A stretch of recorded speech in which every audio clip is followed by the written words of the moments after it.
বন্ধুরা, আজ আমি বানাবো ছাতুর কচুরি। নিয়ে নিয়েছি 2 কাপ ময়দা ও 1 চামচ চিনি। এখন দিয়ে দিচ্ছি স্বাদ মতো লবণ ও রিফাইন তেল। তেল ভালো করে ময়দার সাথে মাখিয়ে নেব। বাড়িতে আমি গণেশ ছাতুর প্যাকেট কিনে রাখি। হঠাৎ করে বাড়িতে কোনো গেস্ট চলে এলো বা নিজেদের খেতে ইচ্ছে হলো, তখন চটপট এটা দিয়ে ছাতুর কচুরি বানিয়ে নিই। এবার জল দিয়ে ময়দাটা ভালোভাবে মেখে নেব।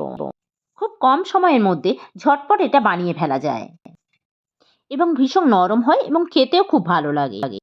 এভাবে অল্প অল্প জল দিয়ে আমি একটা নরম তুলতুলে ময়দার গোলা বানিয়ে নেব।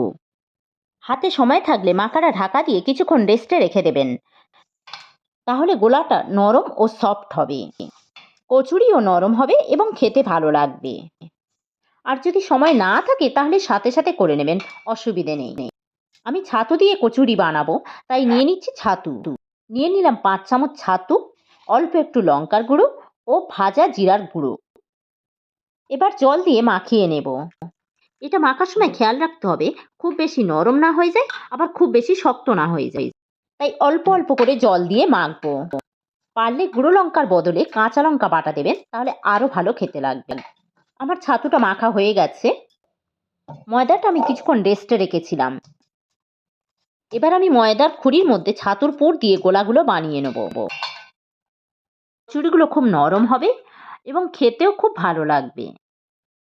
আমার রেসিপিটা দেখে যদি একটুও ভালো লাগে, তাহলে বাড়িতে অবশ্যই একবার ট্রাই করবেন। আর একটা লাইক ও শেয়ার করে দেবেন। কচুরি ময়দা সব সময় নরম করেই মাখতে হয়, তাই ময়দা মাখার সময় খেয়াল করবেন যাতে শক্ত না হয়ে যায়। ময়দার মাখা যত নরম হবে, গুলিও তত সহজেই করা যাবে এবং কচুরিও ভীষণ নরম হবে এবং খেতেও খুব ভালো লাগবে। আমার ময়দা মাখাটা একদম পারফেক্ট হয়েছে। দেখুন, গুলিও করতে হচ্ছে না, জাস্ট ময়দাটা ছিঁড়ে নিয়েই তার মধ্যে পুর দিয়ে দিয়ে গোল করে নিচ্ছি।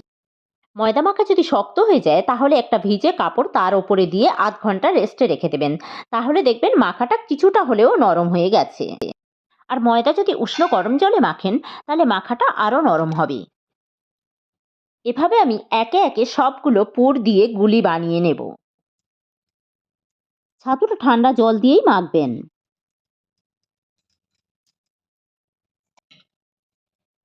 এবার প্রতিটা গুলি গোল গোল করে বেলে নেব। বেলার সময় খেয়াল রাখতে হবে যাতে ফেটে না যায়। যেহেতু ভিতরে ছাতুর পুর আছে, একটু মোটা করে বেললেও অসুবিধা হবে না।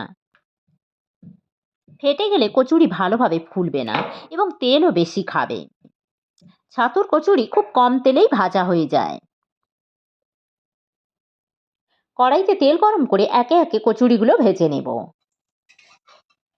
আমি যেভাবে ভাজছি এভাবে ভাজবেন, দেখবেন সুন্দরভাবে ভাজা হবে।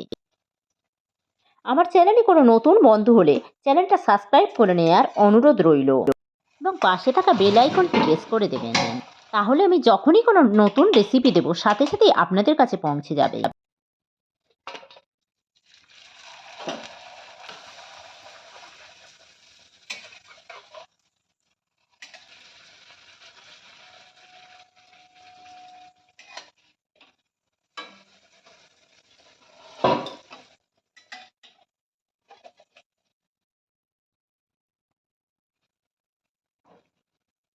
এভাবে আমি প্রতিটা কচুরি লাল লাল করে ভেজে নিয়েছি।